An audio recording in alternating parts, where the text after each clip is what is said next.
What's going on, everybody? Here we are. We're back for week 6 NFL picks.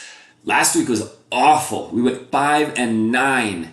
Worst week I think I have probably ever had doing picks. My first year doing videos, but I've been making picks for a long time, and I think that's probably the worst week I've ever had. A lot of surprises last week. A lot of coin flip games that we didn't flip the coin the right way. But ultimately, got to get back on the train. We're going to get right here in week 6. Starting off with Thursday Night Football. First of all, this video is going to be coming out during the Eagles-Giants game. Just had a busy week, so we didn't get it out early enough for this game, but I'm sure you all are going to be riding with me with the Eagles on this one. Disappointing loss to the Broncos last week. Giants also disappointing loss to the Saints last week, but ultimately Eagles are a much better football team, and they will get the win on Thursday. Now, starting off with Broncos at the Jets in London, continuing the international series. Jets just continue to beat themselves. They fumble more than any team in the NFL. They've got the 4th most penalties. And that's kind of the traits of a young, inexperienced team that really doesn't have any leaders and honestly a whole lot of talent either, to be frank with you. Their passing game's absolutely awful on both sides of the ball, and that's going to be really tough this week going up against a Broncos defense with an elite pass rush and a pretty good secondary that started to look a little bit better last week. Broncos, we just mentioned, huge comeback victory against the Eagles last week. That was super fun to watch. I had some people over at my house on Sunday. I had Broncos and Eagles fans, so a little bit of a rivalry happening there in my house last week. It was a fun game to watch. On the Broncos side, Bo Nix honestly continues to not look all that great. Yes, they got the win last week. His QBR was only 64, and I really want to see more consistency from him on a weekly basis if these guys are really going to achieve anything real this season. Broncos, their fate is up to Bo Nix. Their defense is good. Their offensive line has been good. The running game's done what it's needed to do. Ultimately, for this team to come together, they're going to need Bo Nix to really step up. And yes, he's young. He's coming together. He looks a little bit better than he did at the start of the season. He did the same thing last year. Second half of the year was much better than the first half, so I expect him to continue to get better every week. Ultimately, Broncos win this game easily. They're so much better than the Jets. They had 6 sacks against the Eagles last week, and the Eagles O-line's great.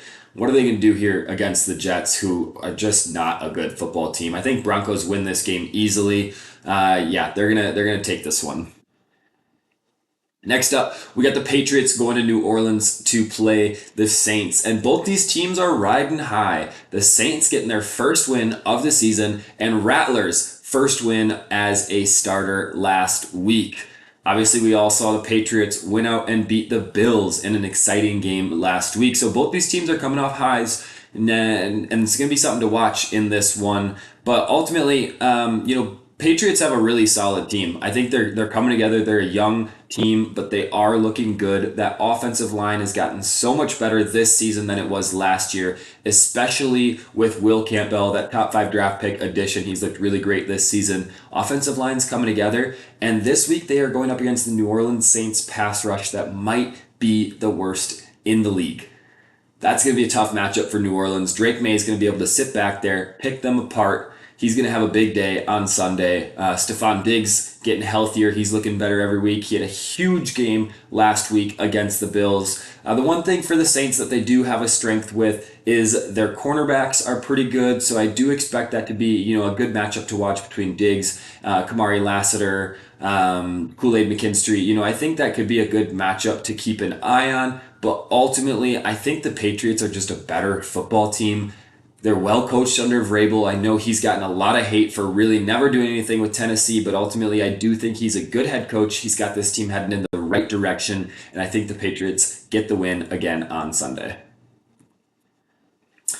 Next up, we got the Browns going to Steelers. We got Helmet Gate there on the screen, bringing back some old memories with Myles Garrett and Mason Rudolph. But anyways, coming into this game, two different stories here. Steelers coming off a bye after coming back from the London game, and the Browns are traveling back from Europe and jumping right back into it. So it's going to be much more difficult for the Browns to get reacclimated than the Steelers, who had the extra week all things equal, that's a pretty big advantage for Pittsburgh.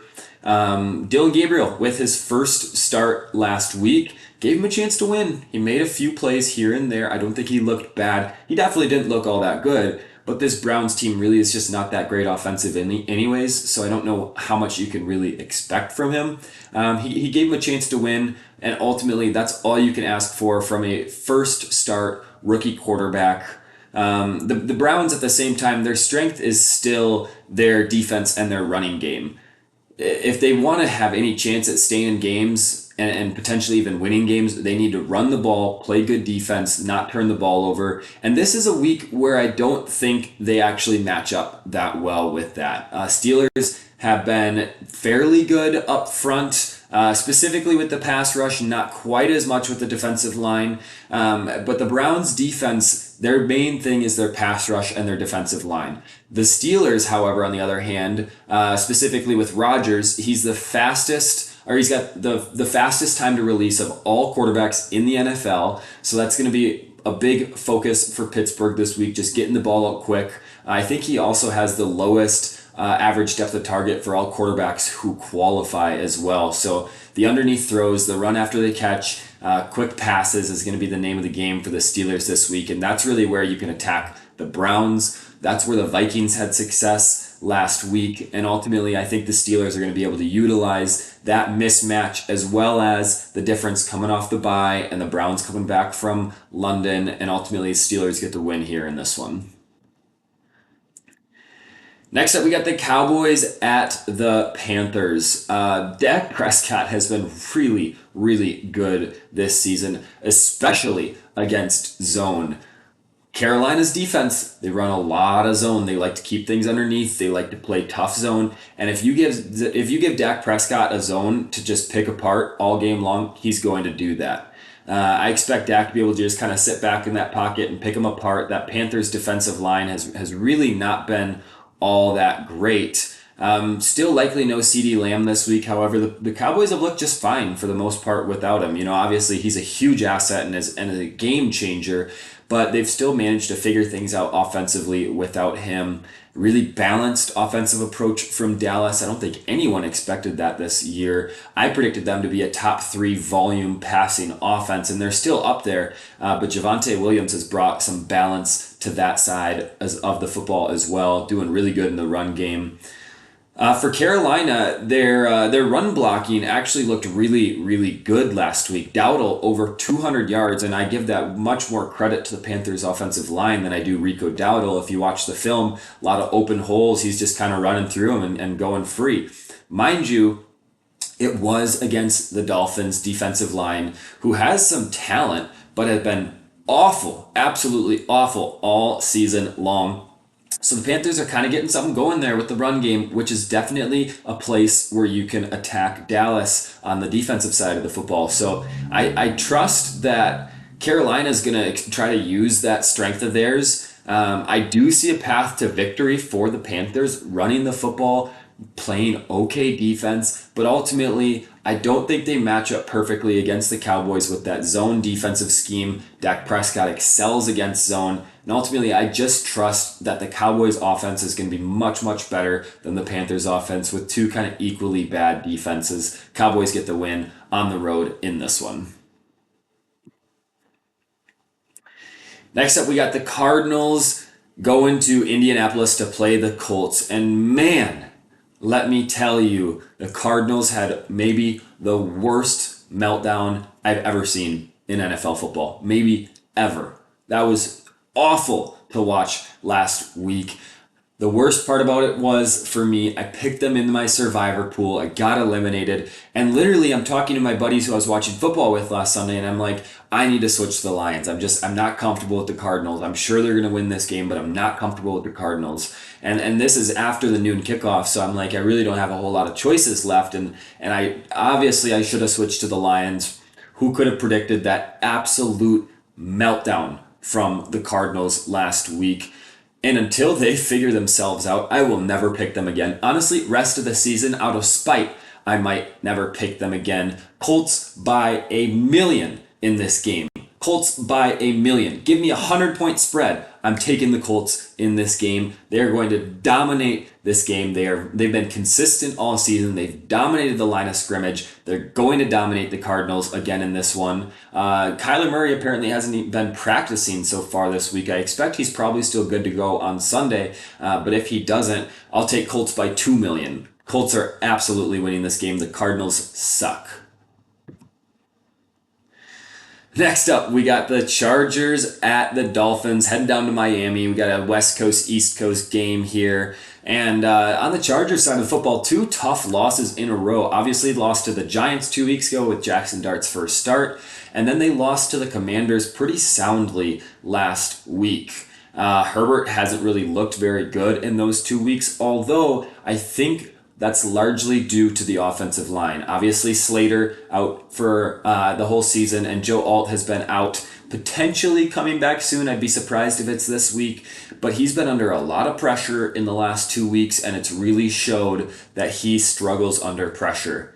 Ultimately, I don't think that's going to be a problem this week against a Dolphins defense that's just absolutely atrocious, specifically up front. Their defensive line should be good, and it's just awful. So I don't think that's going to be a big problem for Herbert this week. Additionally, Amarian Hampton on IR with that ankle injury, so they're going to be running with Hassan Haskins and Kamani Vidal in the run game this week. Might be a little difficult to get the run going with those guys. I don't have a ton of confidence in either of those fellas, specifically behind this Chargers offensive line that is struggling. However, the Dolphins are just not a good football team.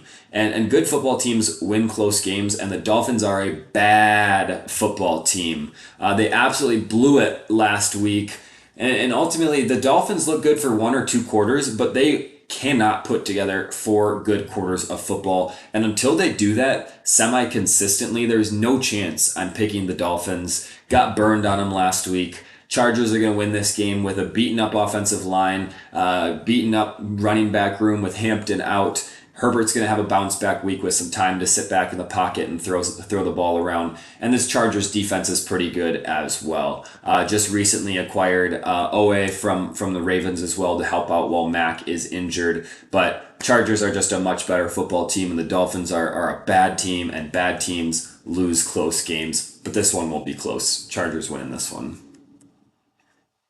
Next up, we got the Seahawks going to Jacksonville to play the Jaguars. And I know the Lions and the Chiefs are playing on Sunday night, but this is my game of the week. These are 2 teams that desperately want to prove themselves. They've looked good so far this season. They would both be 4-1 had Seattle not choked against the Bucs last week. I don't think a lot of us expected either of these teams to be 4-1. The Seahawks are obviously 3-2 at the beginning of this season, but here we are. They both look pretty good. 2 different tales here. Jaguars with the huge upset win against the Chiefs last week.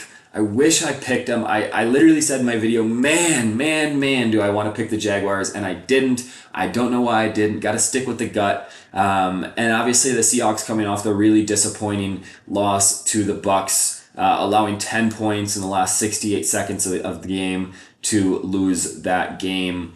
Couple injuries here to Seattle that are important to note. Devin Witherspoon and Julian Love both looking like they will probably not play on Sunday for that Seattle secondary. Really good players. I think that's going to be an underrated loss for Seattle this week.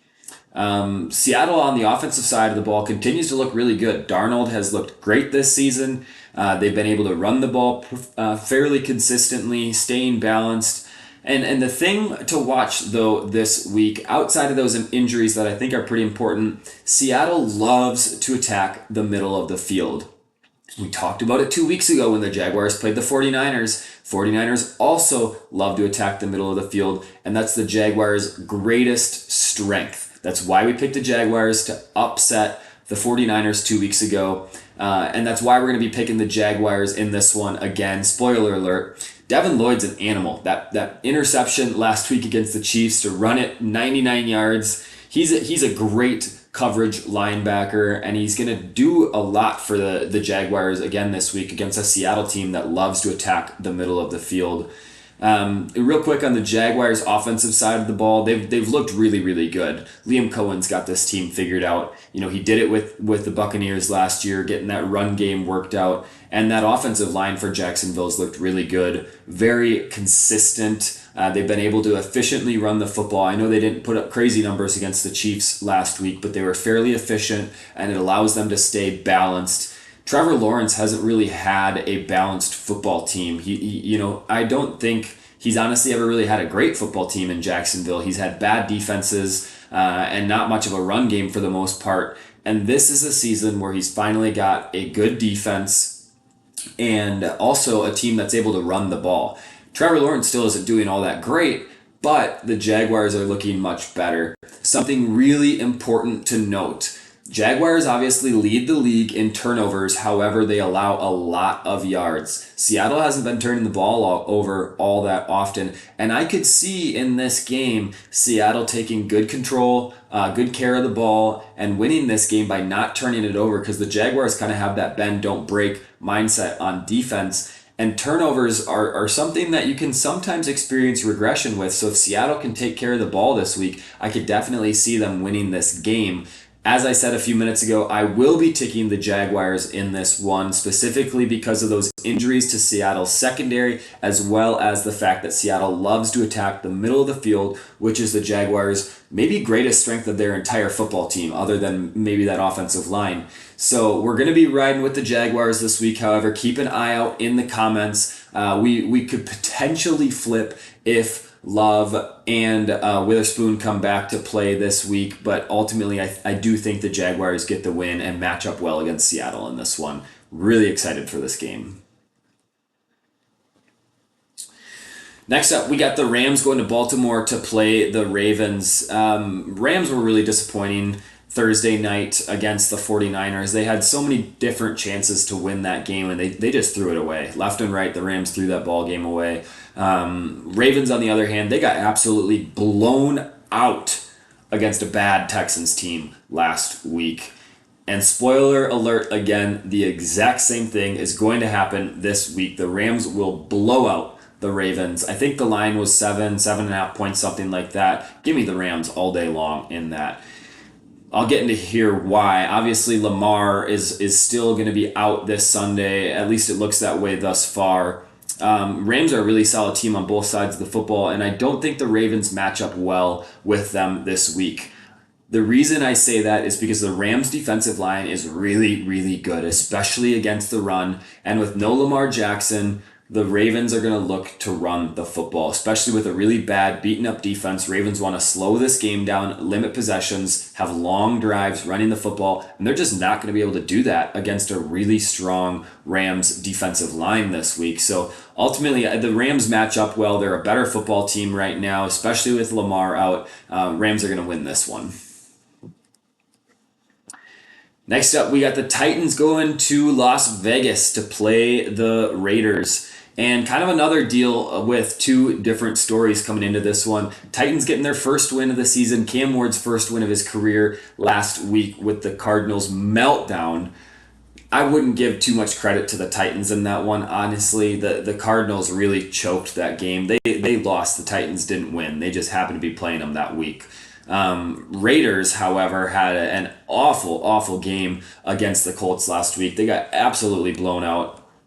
We predicted that last week. We said that the Colts will dominate the trenches, and if you can dominate the trenches, you're going to win a lot of football games. Colts ran all over them and did a fairly good job stopping the run. I think Genty had like 14 for 67. I don't have that stat right in front of me, but I think it was like 14 for 67 last week. So, a decent game out of Genty. Ultimately, the Raiders were playing from behind against the Colts last week, so it made it pretty difficult to run the ball a lot. But anyways, getting into this game, we just talked about Genty. He's been getting going just a little bit. He had a big week 2 weeks ago. He was fairly efficient last week. I think he was just right under 5 yards per carry, so he's fairly efficient. They were just playing from behind for the most part. This can be a much closer game than I think the Raiders had last week, which is going to allow them to run the football a whole lot more. Geno Smith has been absolutely horrible. He's got 9 interceptions in 5 games. He's been absolutely terrible.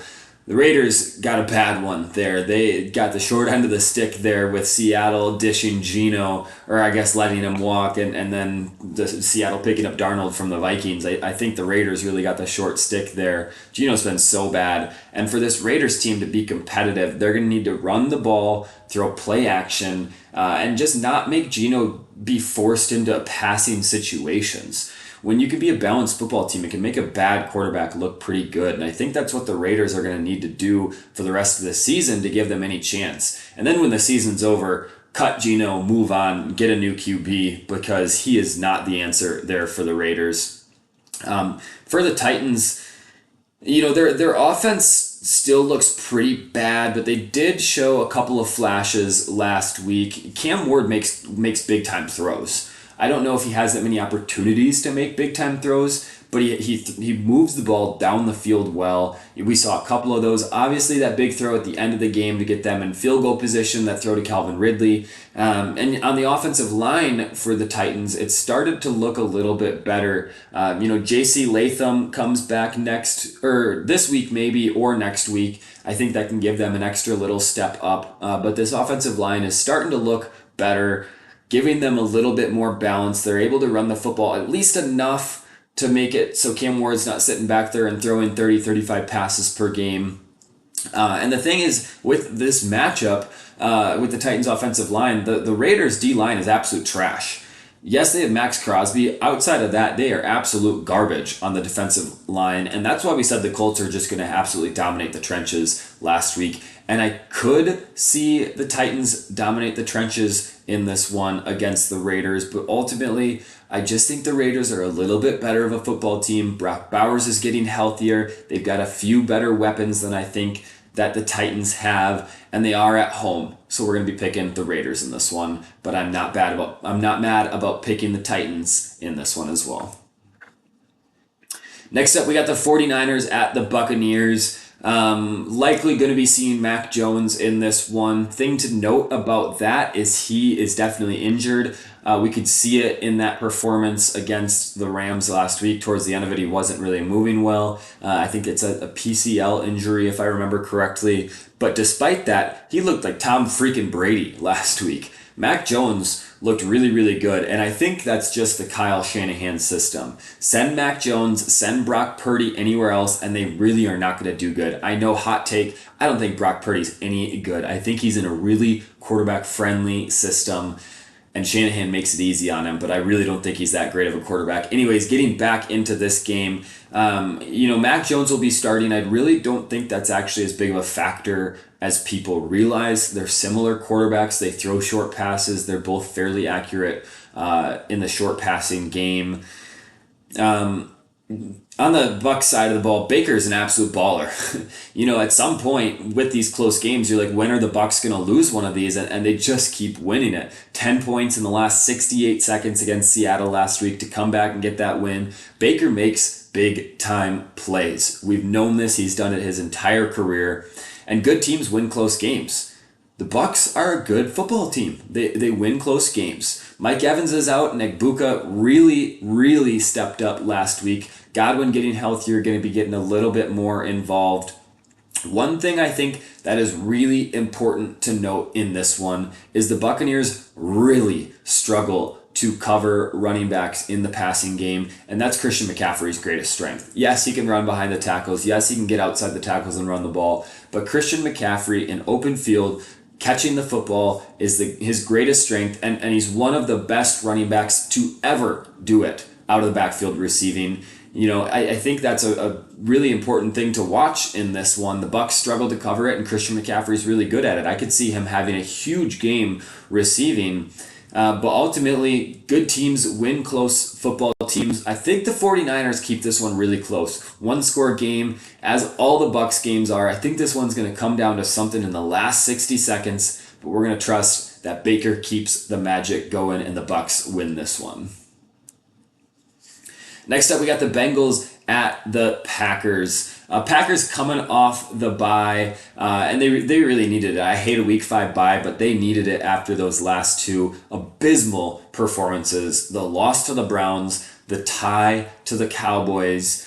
They honestly needed the bye. Week 5 bye was strange. I can't ever say I'd be happy with that, but I think we really needed that. And this is going to be a get-right game for the Packers. Bengals just traded for Joe Flacco, and they said he's going to be starting immediately here in his first week in Cincy. I think that's a little strange to come in, throw him in against a really strong defense. He doesn't know the playbook at all. He doesn't know the guys over there. Maybe the Bengals are thinking, oh, Flacco beat them 2 weeks ago or 3 weeks ago, and he's going to go do it again. Flacco didn't win that game. The Packers threw that game away, and the Browns defense played really well. So I don't know if that's Zach Taylor and Cincinnati's thinking with that one. If they are thinking that, they're totally wrong. And ultimately, the Bengals are going to really struggle to run the football. I think the Packers are second in rushing yards allowed per game, so they're going to really struggle to run the ball there.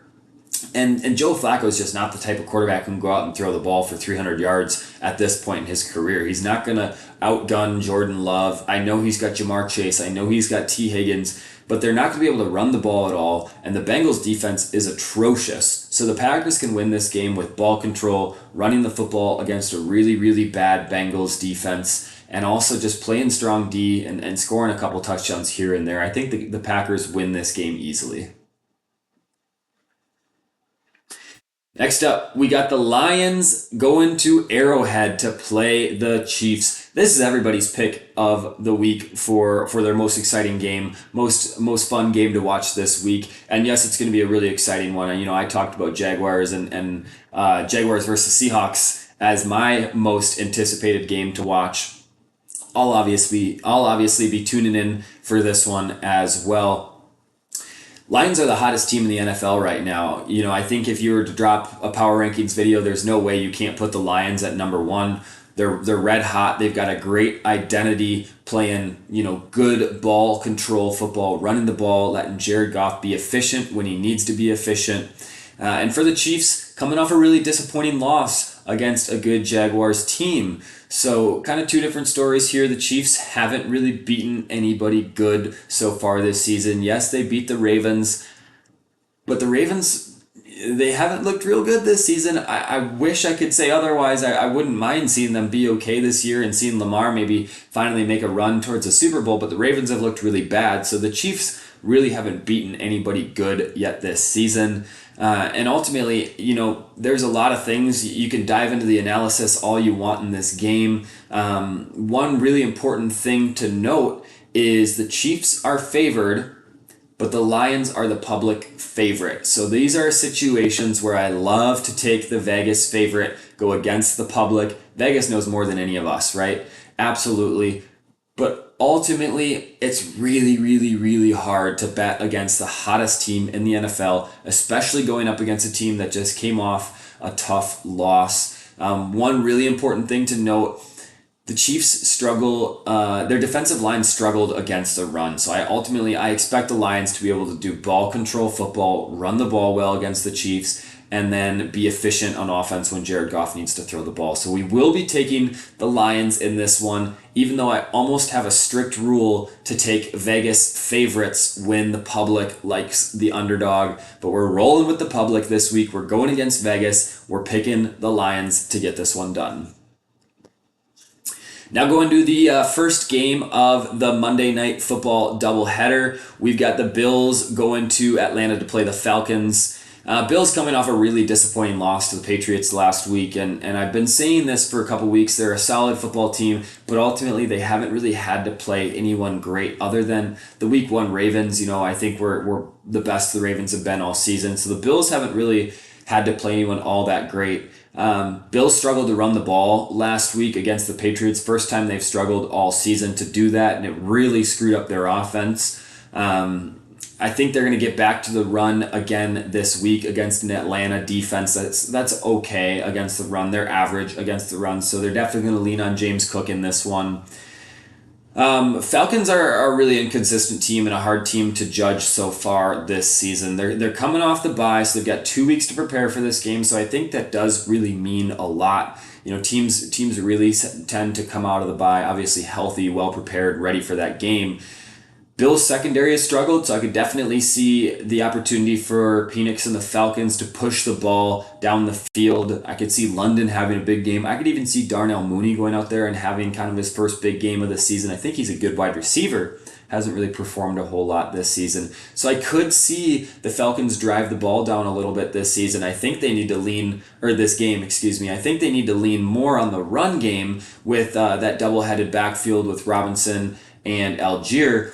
But they tend to want to just throw the football more than they should. And I could see them having some success in this one. This game's going to be tight. It's going to be a harder one to predict, I think, than many people realize. Wouldn't be all that mad taking the Falcons in primetime at home in this one. But we are going to be going with the Bills to get the bounce-back victory. Last up, we got the Bears at the Commanders with our second Monday Night Football game. Start with the Commanders. They looked really, really good last week. Pretty much dominated the Chargers start to finish. They caused a fit for Herbert that entire game. JCM finally had his breakout game. They gave him a couple extra touches, and I don't know why they are not just making him the lead dog in that backfield. He's so much better than anyone else that they've got in that backfield, and he's proving it weekly. He's extremely efficient when given the football, and I can understand, maybe that efficiency drops when you give him 20, 25 touches, so they're trying to limit that, but ultimately, give the guy who's moving the ball the rock. Feed him. Feed JCM. Commanders' offense looks really good when it's balanced, and last week it was really balanced and it looked really good. Bears are kind of the opposite. They've struggled to run the football. They've relied a lot on the passing game, and their offense has been inconsistent because of it. I don't see them, the Bears, getting the run game going really much this week. They haven't been able to do it all season. They're going up against the Commanders' D-line that's been pretty good against the run. So I would be surprised if the Bears can really get it going on the ground this week. Expect the Commanders to stay balanced, play strong football on both sides of the ball. If the Bears can go out there and throw for 400 yards and 4 touchdowns, sure, they're going to win this game, but they're going to have to do something like that if they're going to want to beat the Commanders. So we will be picking the Commanders on Monday Night Football. So anyways, that is the picks for the week. Really, really, really hoping we can get a bounce back this week. Let me know what you think in the comments. Would love to hear where you guys disagree with the picks. But anyways, good luck this week and see you next week.